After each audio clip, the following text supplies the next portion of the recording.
Hello everybody and welcome to a video to talk about the ending of Final Fantasy 15. So as you can probably understand, this video is going to have spoilers. I just want to get that right off the bat that yes, there are going to be spoilers, and I recommend you to only watch this video if you have completed the game or just curious about the ending. So Final Fantasy 15 first off is a pretty weird game in terms of its story. The story starts off really simple with nothing really to do. You start Final Fantasy 15 off pushing your car with, basically nothing. You push the car and you finally push it far enough to get to a stop where you give the car away to repair it. It's the first thing that you really do. Then you walk around a bit, do a few hints, do a few side quests, and you get the car back. And then you go on and on and on, doing more of the same things. And slowly, doing some more story missions and learning a bit more about the story. But the basic premise where the game starts at is basically you need to get married. And you have a princess that you're going to get married to. And that is really the simple thing. The game first chapters actually focus on this. Yes, it focuses on how you get to the place where you get married, but that is really how it goes. And then you finally see the girl where you're going to get married with, and basically you see her and she dies. She actually gets killed very quickly. So what do you do then? You're not going to get married. And then after that moment that she dies, the plot actually goes on much deeper. You start to learn more and sort of learn more about the mysteries and more of your sort of reason, what you need to do. And the plot actually advances and becomes a lot more complicated. And only in the last chapters of the game, and the chapters where the game gets very linear and loses its open world idea, although you can go back to different areas using like a sort of dog-like animal that you can use to go back. The game is very linear, and at these moments you learn what you have to do. And in a way it's, really weird. So first off, in the ending you die. And I even think your friends die, although I'm not actually showing that, but at least you die. And yeah, that's pretty unexpected. The journey in this game is actually pretty happy when you think about it. Absolutely, there are some, sad moments in it, like when your princess, like Luna, when she dies. But it's also not that sad because you don't really know her, at least not from a game perspective. I did not watch the movies and like the anime that they have, so I didn't really know a lot about her, except that sometimes you could write things to her, and that's really it. You had like the when you were a child, like the flashbacks, but for the rest there wasn't really a lot, and you didn't know a lot about her, and that was something that you quickly see. There are characters in the game that you have a much more personal feeling to than her, so when she died I didn't really thought it was a big thing. Then when the villain of the game actually says like his full name, and that he's actually like in a way sort of family to you because he's like in the same vein of bloodlines than you are, I just didn't understand it at the first moment. Only a few minutes later I understand what he meant. I was like, why don't you see your name? But he says it because of that reason. So like I said, you indeed die, and the whole game goes on from the beginning. Actually, it's a journey that is in a way dead wish, but nobody knows that except your father does. Your father, tells you all these things, go marry and do all these things. But in all honesty, he knows that you're going to die. He knows it because that is what you have to do. That is your destiny. Your destiny is to die, but to save the world. Well, you do that, there's not a choice in that matter. You will die at the ending of the game, and you will save the world. The ending in this game is sad, but not because of the reason that you may expect it to be. Before you actually go to the end boss battle, your friends are with you, and they have sort of lost goodbye. It goes very quickly, but you ask them to get a picture from them. So you get all the pictures that you took throughout the journey. You get all these pictures or what you saved. You get all of them, you can choose one. And I chose one where all 4 of my friends, including me, were on it. Because it was a personal picture to me. I remember that picture, and I remember I looked through all the pictures, and I remember these moments that I had with my friends. And these moments were great moments. I had a real bond with these people. And that is what the journey is about. This whole journey isn't about getting married or saving the world. It starts out with the whole thing that you are with your 3 friends just having fun, really.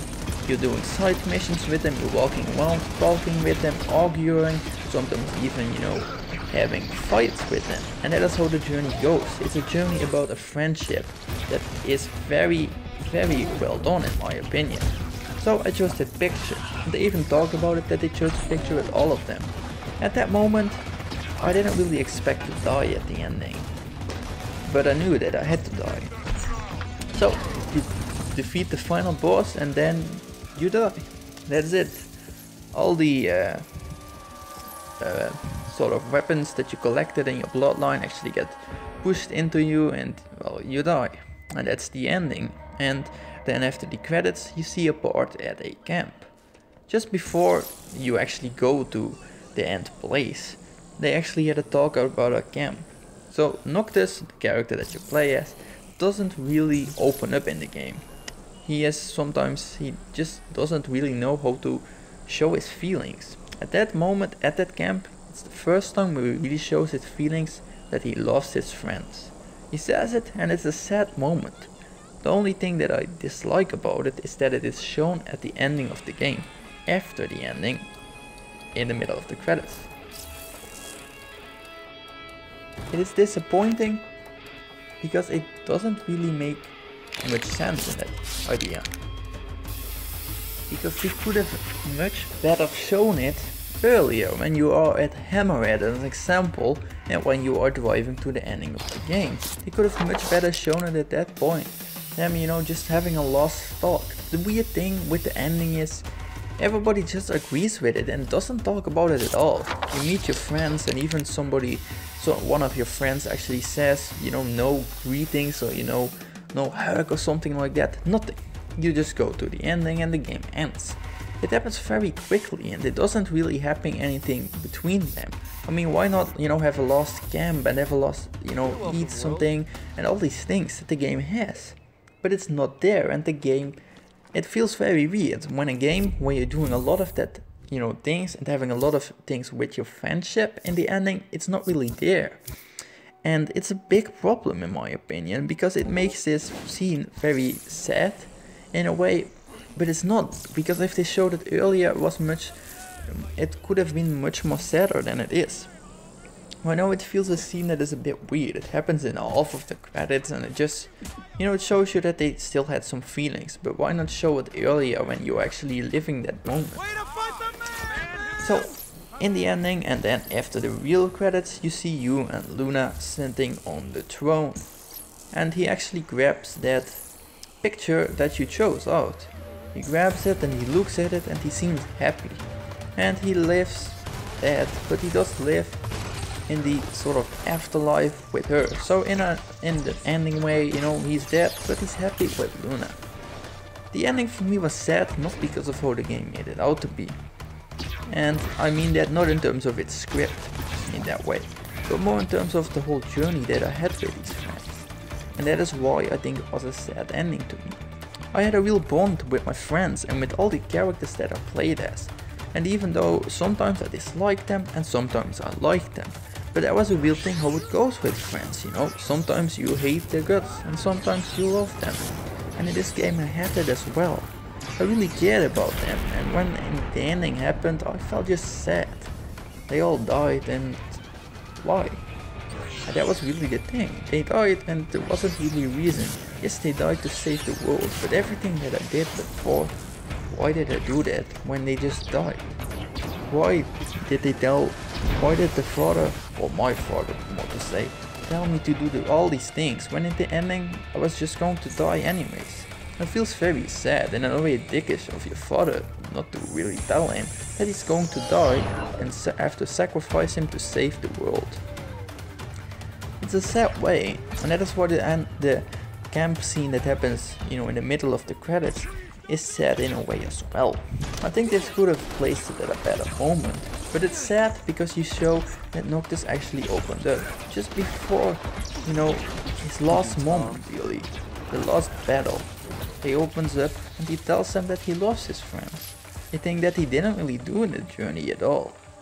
I think his friends know that he loves them, but now they actually show it. He cares about them and all your friends care about you.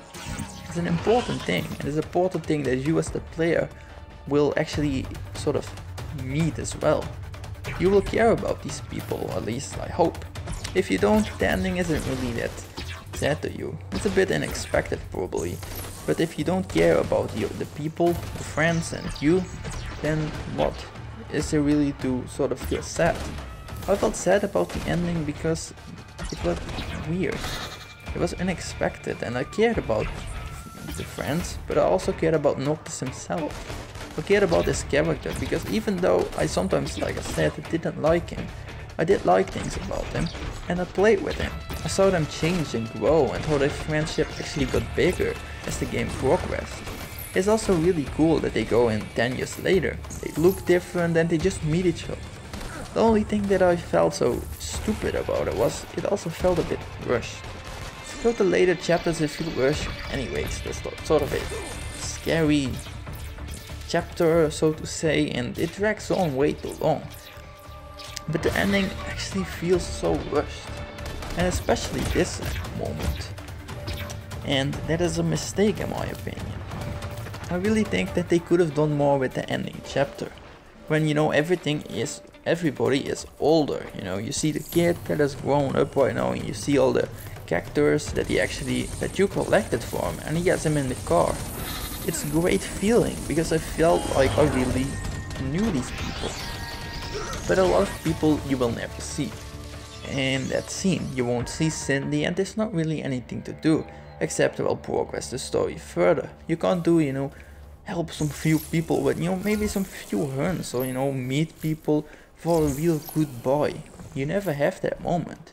Even with your friends you don't. Well, except at the camp scene after or in the middle of the credits. But in the main game you will not. You will not have that moment. And that is a bit sad. The thing is, they could have made some things much more, you know, caring. The Luna's dead you could care much more for if you had a mission with him, even if it was in the past where you're walking around with her, you know, doing things. There's a character in the game, Iris, that you actually meet and you can actually go on a date with her. Yes, at the ending you can actually say that it's a date. It's pretty weird because you're supposed to get married. But I had much more care for her than I had for Luna. I knew her. I've done a few missions with her. She went with my friends and myself, and we went on a date. She even gave me a plushie of a Moogle. It was a really cool idea, and I think it felt really nice. I liked her as a character, and I would rather marry her than Luna. Yes, I like Luna because she's a strong character. She is. She actually sort of sacrifices herself to save you in the end. But it's also a character that while I like her, I just don't really care that much about her because I knew nothing really about her. What the game also does great is after the ending the main menu screen changes. In the beginning, when you start the game it's the moon. It's dark, it's the night. When you complete the game it's light. And in the beginning you always see Luna sit there. At the start of the game I didn't know she was Luna, but you see her. When you complete the game, it is a day, it is a happy time. And Noctis joins Luna, sitting there forever. It's very cool in my opinion and it feels great at the moment. And to me it made the ending even more so. They live happily together.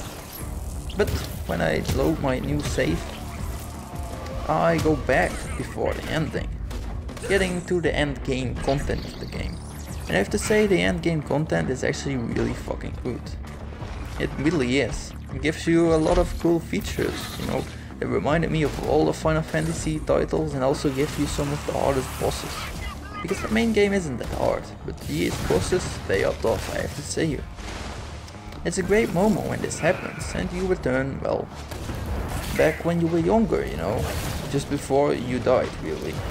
And you can travel back to the areas before, when you're so 10 years earlier, travel everywhere. You can do all the side missions and everything that you want. Basically explore the whole world again and also go back to the ending area and do the ending over if you want. This is something that in my way is a bit sad. Yes, I'm still playing Final Fantasy 15, but I also find it hard to play the game because I know that these characters will all die.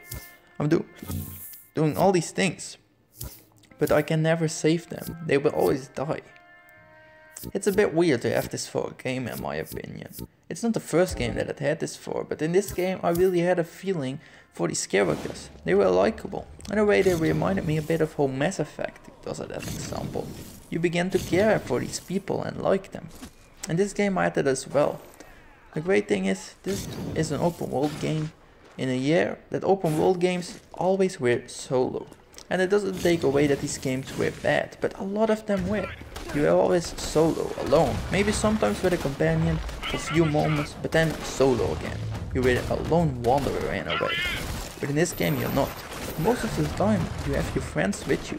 And they will talk, they will do all their own thing. It adds a lot of character to the game. And that is great. The visuals of the game and the soundtrack, everything adds to this feeling that the game needs. And the game does great. It makes the game feel much more personal and much more enjoyable in my opinion. And that is why I cared a lot about these characters. Everything combined. I have to say, I do think the ending was a bit disappointing in a way. As much as I liked the ending for what I personally thought of it, there were some things that I felt was just a bit rushed. And I have to be honest with you, I like a lot of things about the ending. I can absolutely understand that if the ending isn't set with you. I've heard a lot of people talk about it and say, you know, it's a bit of a bad ending and it's a bit of a weird ending. The whole game is in my opinion pretty fun in terms of, I'm talking a lot more talking about how happy it is. But then the ending is really depressing and it's really sort of like dark. Like suddenly your journey just changes so much.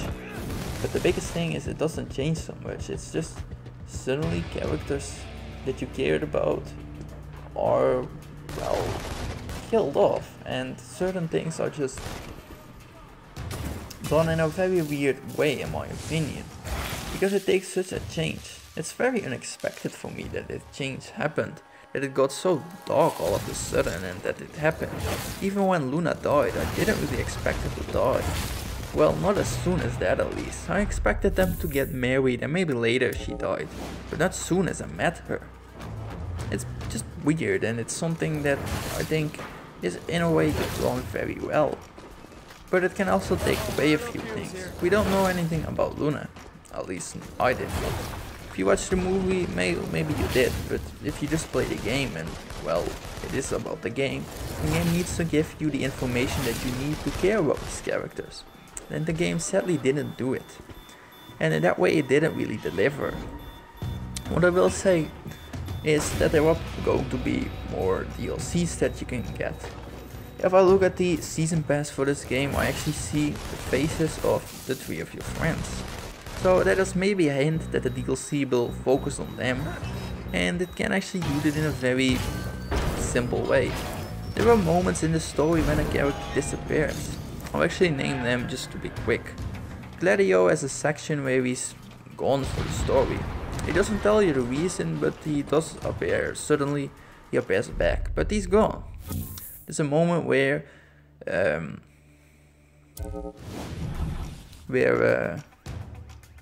oh my god. Where Ignis disappears as well. Well, he disappears, he goes his own way in a battle. He actually loses his eyesight. Again, they can use a moment for this. Then you get a moment with Prompto. A moment where he falls off the train. He's gone for a few chapters as well. And these things, they can add what happens to it and what happened to them in these moments. And while I wouldn't dislike it if they did it, I think there are way cooler ways to do the stories. I hope that the stories at least add maybe new areas to the game. Because this is such an open world game, it would be cool if, you know, we got new things to do or, you know, new missions, new side missions and new areas to explore, plus some story DLCs with these characters. If they could fill in these holes, it would be great, but at least give it some reason to do it also for Noctis as a character. You know, when you complete these DLCs you gain, you know, maybe something for Noctis, or you maybe, you know, it maybe gives you just a little bit of reward, or reward for the, you know, specific characters for the DLCs. Overall, I'm curious what the DLCs will offer. I don't pre-order, you know, these things, so I didn't pre-order it. But if it comes out and it is good, I will probably buy the season pass just to check it out. I am curious about these things, and I think that they can do a very good job at it. Overall, I thought that the story was, you know, good, but also had some issues. As an example, a friend of mine asked, well, what is sort of the point of the game? What is the story of the game? And I just couldn't tell them, because I was still in the beginning of the game and I didn't really know what I was doing at all. And I said to him, well, it's to get married. Because that is what I thought. I thought that was the whole point of the game. They have to get to the city and they have to get married. And in that way they have to, you know, fix up the car, do, you know, get a boat and do all these things. But later on, when you get farther into the game, you know that that isn't the thing. And even from the start, even though the game shows you that it's a thing, it's not. It's the friendship. And that is the thing what this game is. That is why I did these side missions and did these hunts. Yes, they gave me rewards, so don't get me wrong, I also did it for them. But it also gave me new things. Characters would talk about it and would show their opinion on these subjects, and it was great. The feeling between all of these characters felt just really great, and it felt really unique. All these characters have different, you know, personalities, and they act that way and they show if they agree with something or disagree with something. It's a cool idea, and in my opinion it worked very well. Final Fantasy 15 is in top for me of these games from 2016, but even for Final Fantasy games. Even though I don't think the combat, while I like it, isn't that advanced in comparison to some Final Fantasy, you know, the magic system is basic. The summons, while I understand it, I do feel there are not that many summons in the game. I do have to say one thing, and one important thing, is that it's just a very enjoyable game. And I did enjoy the combat a lot, but it's different from Final Fantasy, and in its way it's not as advanced, but I still think it's fun to do, and it can be difficult at times. Overall, I've said that I recommend Final Fantasy 15. I also do a review on it, but this was just, a bit of a talk about the ending. And an ending that, like I said, I didn't expect, and I was actually shocked when the ending happened, because I just didn't expect it. I actually expected a bit of a happy ending, in a way, at least for the main crew of characters. I really don't know why I expected it, but that is because the game starts off so happily, really. You're just having fun with your friends, and then in the last chapter, well, it goes away, and it shows that it's serious, All these things, all this preparation that I did, that was for a reason. Because I had to do the battle of my life. And in a way, it is sort of a dare-ish idea. You marked for that from the beginning. And although you don't know it yourself, it's something that is a bit sad. Hi, you have reached the DUP helpline. So, thank you for watching, everybody. And let me actually know what you think of the ending of the game. If you were disappointed with it, or that you felt the same way as I did. I see you guys next time.